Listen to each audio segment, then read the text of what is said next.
Hey, what is up guys, and welcome back to Predatory Exotics. Today we have one of the biggest builds we've ever had on the channel. This is our ultimate Roman inspired herb garden Mediterranean tortoise enclosure. This is a massive build, naturalistic setup with live plants for our Greek tortoise. Stick around because this is going to be the best build that we've ever done on the channel. So we didn't actually film building the structure because it was a bit of a nightmare moving it backwards and forwards and painting it. So we'll run through some B-roll and some pictures on the structure and what materials we used. So we used a variety of materials for this build. The main wall structure is built out of fence boards, gravel boards that you would put at the bottom of your fence. They use a double high to prevent any escapes. Basically, we just wanted it to be longer than the tortoise itself so that it couldn't use its claws to get any purchase and climb out. We then fixed that structure with some separate wooden planks that is holding up the two roofs. So we have the smaller roof over to the left, which has our greenhouse section in, and then the right hand side we have a corrugated roofing system. This isn't to keep the sun off, but it's to keep most of the rain off. And then we painted it with a long lasting wood preserver paint in the cream color to keep with the theme, but this is going to stop your wood from rotting. It's going to keep your enclosure lasting as long as it can.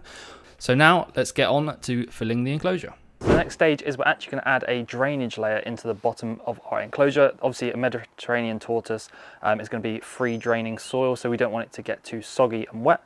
So we're actually going to add this weed membrane. We're going to add loads of stones and then another weed membrane.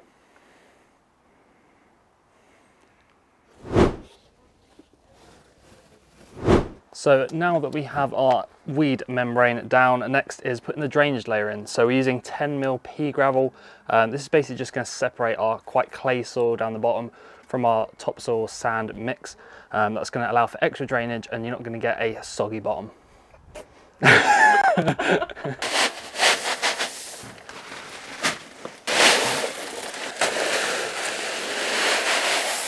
When you think it's a day off. Oh, look at that bit of water. I mean, hydrophobic.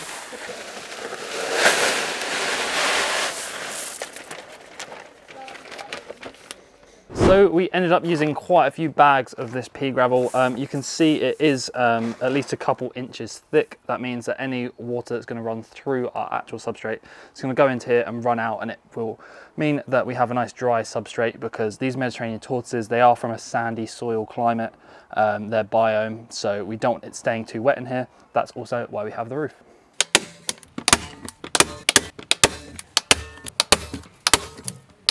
So now we have that two layers with the stones in between. It's time to put our actual substrate that we're going to use. So obviously these are Mediterranean tortoises. We need a nice well-drained sandy soil. So really you want a mix of about 50-50 topsoil and sand.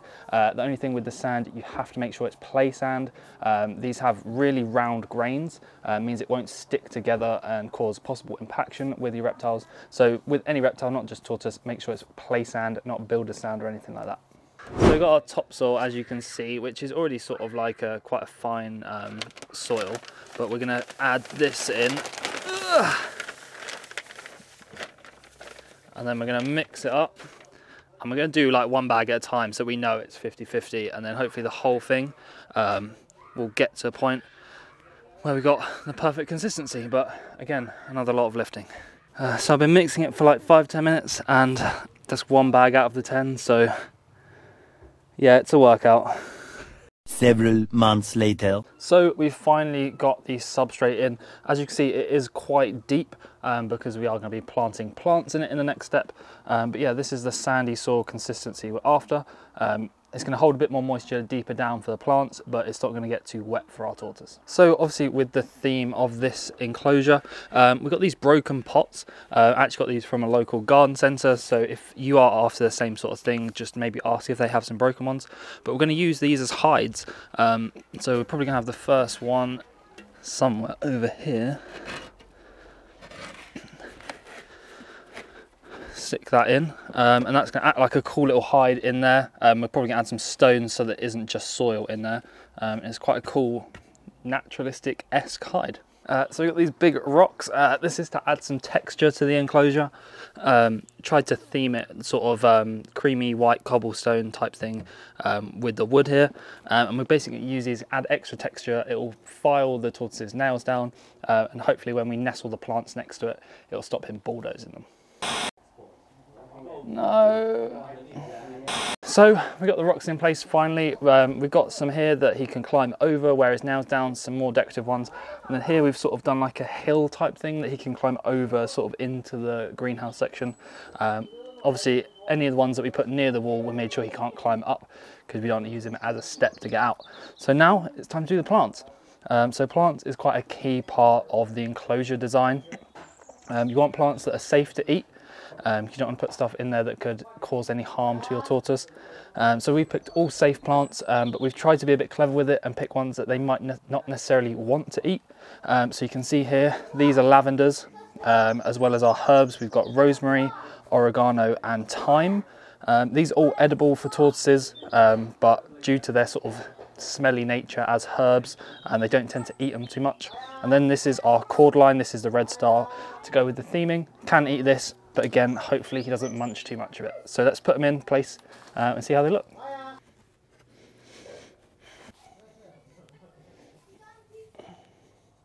This is like an actual bush.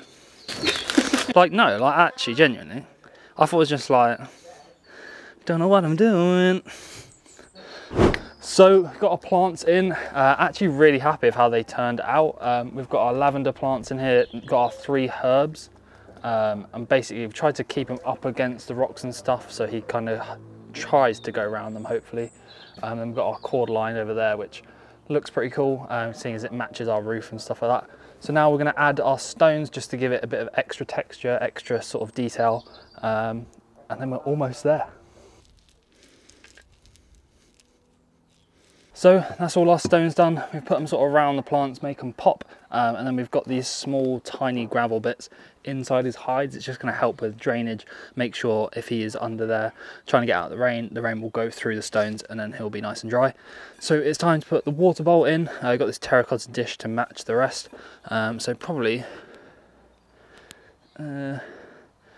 somewhere here, maybe there. Where do you reckon?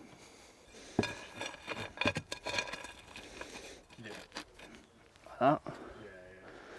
So it is time for the moment of truth. After several weeks of building and a lot of heavy lifting, it is time to put Norris, the Greek tortoise, into his Roman inspired herb garden enclosure and see what he does. Hopefully he doesn't just sit there, otherwise it could be a lot of wasted time and money. But I think he's going to be very happy in here. The only thing we have to add is we're going to put a feeding plate inside, which is going to keep his bill weighed down. So let's put him in and see what he does.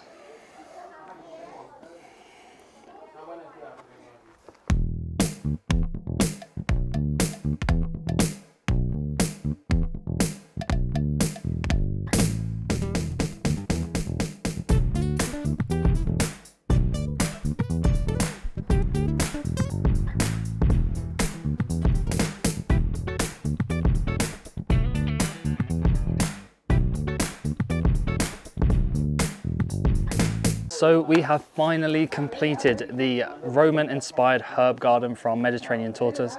As you can see, Norris is already trampling away at all the plants.